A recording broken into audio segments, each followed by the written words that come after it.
Hi, welcome back to part 2 of this podcast episode with Jon Peppiatt. We had such a great time last time, lots of industry insights given Jon's expertise. We decided to split this episode into 2 parts. So here is part 2. I hope you enjoy it.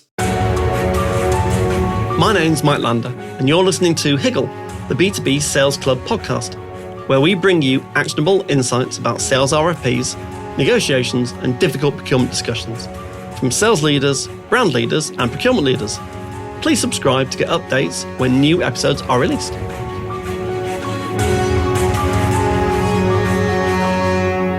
So how do you see the landscape evolving in terms of innovative pricing models, especially in the light of AI-enabled service delivery, and more or as important, from both the agency side and the brand side?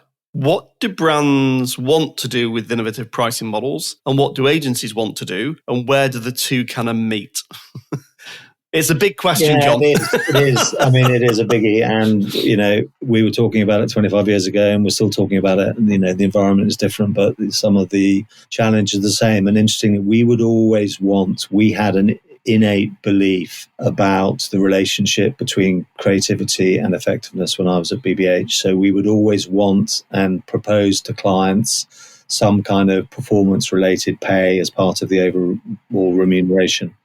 And it was amazing, actually, how difficult it was to pull those off. And I don't know whether it was how things were accounted for at a client end, or we're not 100% aligned or sure about what metrics, because obviously some things, if it's about sales, they can have different impacts on sales, not just the advertising and this, that, and everything else. But trying to get a shared objective between agency and client always seemed like a really good thing to do. And, we had some success, and it would never be more than 25% of our overall fee probably. But I do think the thinking behind it was absolutely right to your question. How do you get alignment between different parties?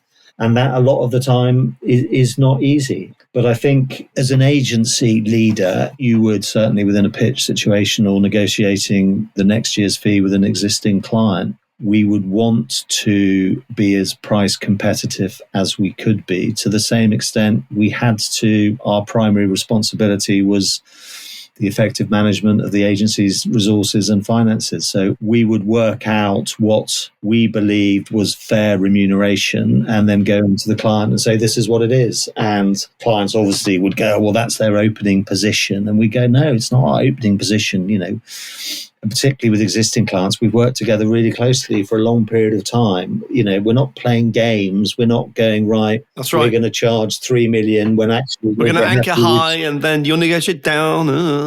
But again, like all this stuff, it needed data and it needed proper thinking and presenting to explain how we've got to that figure. And we were always hugely transparent. We didn't hide anything. We had a team of people with skills and capabilities matching on what the client wanted to do. We had an overhead contribution, and then we had a profit margin. So it was all quite open. That didn't mean that we had lots of conversations when clients said, that's too much. And you go, okay, well, is there any movement on the scope of work? And we would go into all those conversations. Maybe the scope could be changed a bit. Maybe they would question a certain area and say, really need that amount of hours for this particular job. And we go, look, based on our experience, yes, we do. Having said that, I'm not saying we would go in with a number and never, ever move, but we would do really reluctantly. And again, and it goes back to the bravery that we were talking about in the pitch process. You have to be brave in financial negotiations, because there is no point having a bit of business or a client that pays you £500,000 a year and your costs are 540 grand a year. That just doesn't make sense. It doesn't work. So, and Jon, when you say, so the client says that's too much, my view is, well, that's actually a proxy. What they often really mean is, I can't see enough value compared to what you're trying to charge me. And that value, if it's a 10x ROI, fantastic, but that's got a risk factor attached to it. So it isn't 10x, it's going to be 6x or 12 or whatever it might be. But if the agency's not managed to tell the story, they tell a great creative story, but they should be telling a great commercial story about, to your point at the beginning, our job is to help you grow. That's our job. Either open new markets or retain customers or whatever it might be, but it's to give you a commercial outcome at the end of the day. and we need to tie our objectives to yours. And we'd offer a performance-related pay. That'd be great. That's got problems, which is probably another episode altogether, potentially. But yeah, I think you've got to show them the value. No, and again, we would be viewed as highly creative business, BBH. What we had is we had incredibly strong effectiveness stories. And again, there was part of our case studies that would get us in the room, particularly with new clients, and we would use it absolutely as part of the negotiation, where we go, look, this is what the work last year did. This is what we were able to demonstrate. And so, no, we wouldn't be in our back pocket. It would be in our front pocket and presented very early on in terms of what value we'd created for their brand or business with our previous activity for them. And I think they were difficult at times, some of these negotiations, but not that tough, Not if you're well prepared. Yeah, exactly. But I think that's the thing. And I think, it was interesting when I was running a pitch last year for a coffee brand that's launching in the UK. Quite often I would look at case studies, and I think some agencies, I'm not going to name them, still would present case studies with some amazing metrics about how many people had seen it on TikTok or how many people had done X, Y, and Z. And when I pushed them a little bit more about more commercial results, a couple of the agencies were really disappointing, actually. And it surprised me because I would have sort of thought that must be very much part of the story, and how can you present a case study without some business results? But, I think that is rare, to be honest. But I do think sometimes data can be difficult to get out of clients. Sometimes they don't like revealing their inner workings and they don't share stuff, which obviously makes the collation of some real hard commercial data difficult at times. And, we would always do the IPA Effectiveness Awards, which I think are sort of the Oscars, as far as I was concerned, in our world. And, I do remember proving absolutely beyond doubt the impact and effectiveness of the advertising campaigns needed a couple of data points, which were quite difficult to get hold of at times. We did get there in the end. But yeah, I think obviously at the moment with the macroeconomic headwinds, and certainly speaking to lots of agency leaders, particularly with my blueprint executive search hat on when I'm talking about, particularly through a talent lens, but also more broadly around what their plans are for the business and obviously then what talent they might need to deliver that. The market is tight, and you do hear increasing pressure that agencies are being put under in terms of what fees clients are prepared to pay. And that, I think, it's not exclusive to the media sector. I think it's happening everywhere. It is tough. And again, it makes it even harder for agency leaders to sometimes walk away. God, they get my admiration when they do that. Absolutely. Having a BATNA, you need a best alternative to a negotiated agreement, know what your red lines are, and know when it's time to walk. And you'd be surprised what things happen when you hold out and you're strong. No, and I think particularly in my experience going back to new business, we would have some very rigorous negotiation if we were sort of potentially going to be the agency that had won the pitch, and you would then go through the numbers. And I think, you speak to lots of the pitch consultants, it is incredibly rare that a client brand does not appoint their number one agency because of the money. And, that is reassuring to hear. But I'm sure there'll be some people listening and go, oh, that's not true because, I had this thing last year and we were going to win and then we said this. But you'd hope that it would be rare. And I think agency leaders are genuinely, we're such optimists in advertising. We so want to work with client brands to show our creativity and put content out in the world that people will engage with, and people will then buy the products and services that we're advertising. And I think we are probably not as tough as we could be. And I think the power, and again, the dynamic is they are the client and they ultimately will decide whether they're prepared to pay an agency X amount or Y amount. And you can plead your case as much as possible, but ultimately they are the decision maker. And sometimes I'm sure agencies make concessions very reluctantly, but they do it all in good faith that they want to demonstrate good work. And maybe year two, there can be a different financial conversation if they demonstrate the effectiveness of their work. And again, lots of talk at the moment around, and David Meikle, a friend of mine, we were talking ages ago about it's an investment. Marketing's an investment, not a cost to be minimized. It's an investment to be optimized. Most procurement people that I know, I don't know anyone that just buys cheap. Any fool can buy cheap. Your objective is to buy quality at an assumed level of risk to give you an outcome that you're looking for. No, I was actually on a panel last week at the marketing procurement event, which was down at the Oval in South London. Oh, ProcureCon. Yeah, and it was lots. Was it all marketing procurement IQ, I think? It was, Yeah, exactly. yeah. It's marketing procurement IQ, Yeah, wasn't it? Yeah, that's right. No, and there was lots of talk about cost versus value and this and everything else. And I think the challenge for marketing procurement at the moment, because of the media environment and the amount of content that they now need to create across multiple channels. And again, I would always be one to say, don't just because a channel exists and lots of people live in it,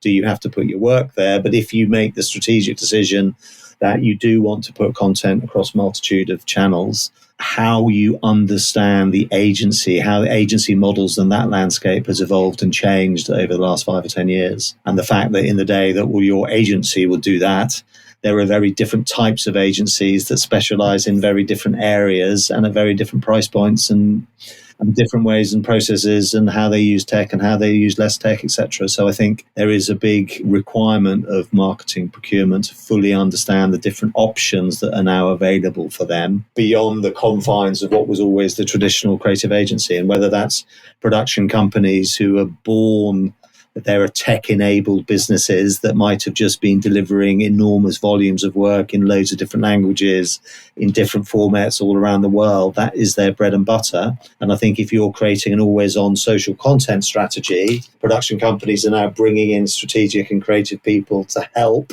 to make sure the work is effective. But, they are definitely players in the game now, particularly for that high-volume social content. So, Jon, just let's talk about, for a second, again, something that I didn't raise in the earlier conversation, but we're kind of going down that thread. Where do you think the networks play in this market? Given marketing procurement are now, they've got more choice, they're thinking about, do they segment the value chain? Do they have one agency, multiple agencies? Do you want one point of accountability? Do you want several specialists? Where do you think the networks stand in terms of competitive advantage in the marketplace? I mean, I think there is a thing around price. The more we do, the cheaper we might be able. So there's a scale thing. So I think there is a size and scale thing, which the holdcos are going for. And I think the wonderful thing is there is room for everyone. I get the holdcos model. I get the size and scale. They're buying up businesses. They're investing heavily in data capabilities and AI, and they've got the balance sheet to be able to afford to do that and this, that, and everything else. So that is definitely one option. And again, I think, but there's not one size fits all. I think the indies have still got lots to add. I think actually, interestingly, agencies in the middle, and you always say you don't want to be in the middle, but actually a small agile agency within a partner group or has got strategic alliances that can bring in different skills and capabilities, I think is very attractive. I think it so depends on the client and what activity you've got and how much money you've got and what channels you want to operate in. So I don't believe there is the holdcos are going to sweep up everything and the independents are going to die away. I think you've got brilliantly interesting businesses like Brand Tech who've made very early investments into AI, and they believe that will be 90% of client activity will be made by AI. You've got other agencies talking about the importance of human editing and craft over and above the Gen I thing. So I think I don't sit and go, there is one winner. I think you go, it's all dependent on the brand and the business who's looking at the agency world and going, what do I need? And I think it's a mix. There was one senior client that we worked with for years. I'm not going to name him probably because that would be, no, he would go, I just do not believe that any one agency or even holdco are able to do everything I need brilliantly. So I will, whilst I might put quite a few eggs in one basket, I'm never going to be the client that's going to give everyone everything to one company.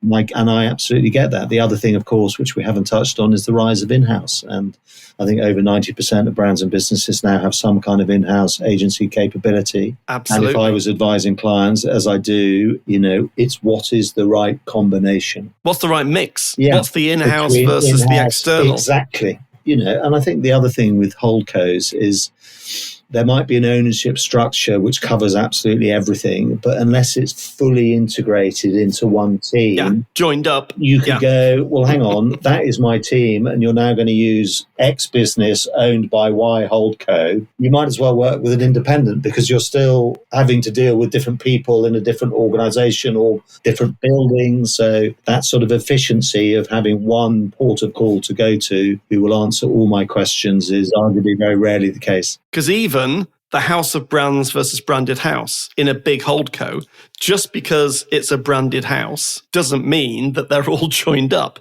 Some might be, but not all. And I think, and this is why the pitch consultants, I think, they're doing a lot more work outside running pitches. And I think a lot of the big companies, they are genuinely consultants to clients to get them to understand their ecosystem better and how it interacts and integrates across the whole marketing mix based on everything they've got to do. So, and I think Martin Sorrell, didn't he, famously said that the role of the CMO is getting easier, I think, about 3 or 4 months ago, which got everyone going, really? Really? And I think it was probably taken out of context because he's super smart, brilliant. He's a clever guy. He's a clever guy. But basically how you work with your in-house and external and who you use to what, I don't think it's ever been more complicated. Yeah. And I wonder if this time the in-housing, it's a pendulum. In-house, outsource. It's always been a pendulum across all functions. I wonder this time if the in-housing might be here to stay, where because of Gen AI technologies, because of all sorts of factors, to be honest, it's more likely you can have an in-house permanent team that focuses on particular activity types and they remain. No, I think that's absolutely right. And I think any client or brand that doesn't have in-house capability is a bit bonkers, probably. It's just a question of what they do and your value and belief system about, and it goes back to challenge, which we talked about. It is more difficult to challenge if you're sitting in the same building and they're your colleagues than if you're paid to be external eyes and ears and expertise in this world. I think I would definitely have a mix. And again, depending on if I was working client side, whether it's 70% in-house, 30% external, or all the way around, or some combination of the two. And, you've seen it a lot of the time where it works really, really well. Again, it goes back to human beings. There's nothing to say ad agencies externally don't get on with their in-house. They're essentially partners and everyone's trying to do the same thing. So I think they can work very, very well hand in hand as long as the basis of the relationship is clearly defined. I don't think what is helpful is if you end up pitching as an external agency against the in-house team. Against the in-house team, that doesn't work. I know there's a pitch on at the moment, actually, which I'm not going to say what it is, where that is exactly the case. The in-house agency is one of the 4 competing agencies, which seems They've crazy. picked the wrong model, in my view. You wouldn't pitch an in-house team against the external team. You segment the value chain and work out what the in-house does versus the external. Yeah, agreed. Anyway, John, very conscious of your time. Let's just finish on a topic which I think is close to your heart these days and has been for years. Talk to me about talent acquisition and retention in agencies, the lifeblood. Yeah, we've talked about the pitch process, haven't we? It's people, and people create cultures and businesses, et cetera, et cetera. So, no, I think if you go back to COVID, it was a really difficult time. Lots of people left the industry. Lots of people rethought, right, what does work look like? So I think there was an enormous amount of churn in agency world at that time. I think the freelance model is bigger and better than it probably has ever been before. And I think certainly for agencies, as they go more project-based than agency of record, their relationship of flex and permanent cost is really important. But I think everyone, and whether you're 55 or 20, increasingly you want to work for a company that has a purpose and a value and a belief system which mirrors your own. So I think it is really important that all agencies are clear on their why. I think the need to create an inclusive culture that welcomes and embraces diversity and understands the business opportunities that a diverse workforce can bring to business, I think is really important. But I think if I was certainly, and with the blueprint hat, I would go, there has been quite a lot of churn. So we just do C-suite level. There has been quite a lot of churn in the last 18 months. And I think that's been particularly because maybe shareholders and holdco bosses were a little bit less demanding on agency leadership as we came out of COVID and were so grateful that they'd done such a good job just to keep the ship going. They were probably a little bit more patient if the creative and the commercials weren't as good as they needed them to be. I sense the handbrake is off a little bit and people are being brave and we're not going to die wondering. And if the leadership team's not working, we're just going to make some changes. That is important. But I think, again, it all's on this media environment and the different skills and capabilities and tech and data requirements that agencies now need to have. is quite often, and this is where we've had a lot of sort of some really good projects, is where people look at adjacent industries. I was just going to ask you about this. What do you think about bringing in adjacent industry CEOs into the agency world? That's a fascinating question. I think it's really, really interesting. And I think it depends on the trajectory and the vision that agency has. And particularly if it's part of a holdco, does it have a specific role within the holding company to really push on particular areas? No, I think you've got to be very rigorous about the search. I think we would always go, if it's a CEO of a London agency, there would be some obvious names that everybody would know. And I think if we were to pull together a short list, we'd all go to lots of similar names. I think the trick and the value we hope that we add is, and there's no shortcuts, it's hard work and research, is exploring people that may be less well known from different markets or from adjacent industries that might bring something different, more diverse thinking into the team, which I think is so important. So, there is lots of change. And again, I think the final thing probably on it is the candidate experience is so important. And I think if you are a senior person potentially making a big move to a different agency or quite often to a different country with families and schools and aging parents or whatever else it would be, it is so important that agencies really focus on their candidate experience and respond quickly. And, if, let's say, I'm going for a job and I have an interview with the boss of the holding company, I really want to know how it's going on, what happened, what was the feedback, et cetera, et cetera. If you don't hear for 11 days, I'm like, really?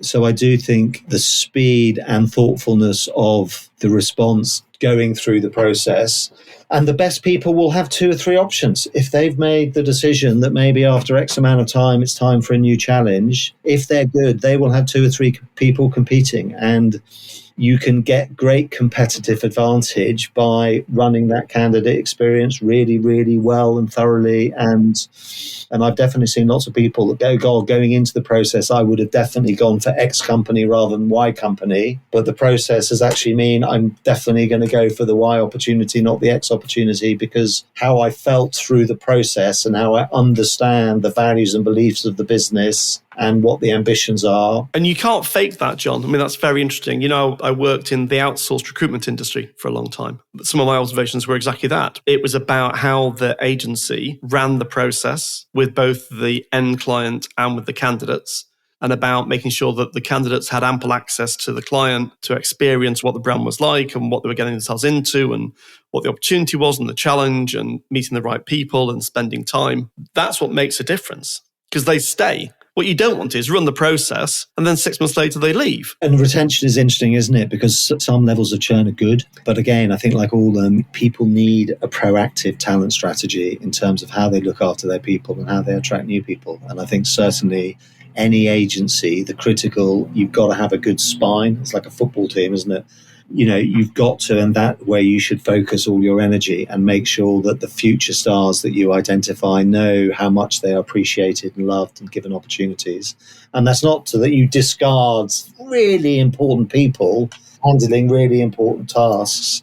But, I think, and certainly going back to what we talked about right at the beginning in terms of new business, you need to put your best people in there. And they're the people that are likely to win you the business, the stars. And that doesn't mean that people that do a really, really good job in managing an existing client relationship and doing the hard yards on whatever it might be aren't critical. But if you don't have a really strong spine, you won't win new business. And you won't have a talent and succession plan for as and when people step away, which they do, which is fine. And then your agency will start to collapse. Exactly.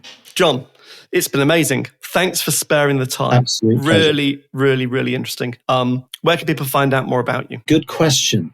People say you should have a website with all your clients and the consulting and everything else. I'd say go to the farm shop. Yeah. I think follow me on LinkedIn. Exactly. That's the place. You do comment there. Yeah. Jon, thanks. It's been amazing. Thank you. Pleasure. Thanks a lot. Thanks for listening to Higgle, the B2B Sales Club podcast series with your host, Mike Lander. Please subscribe so that you'll catch all the next episodes.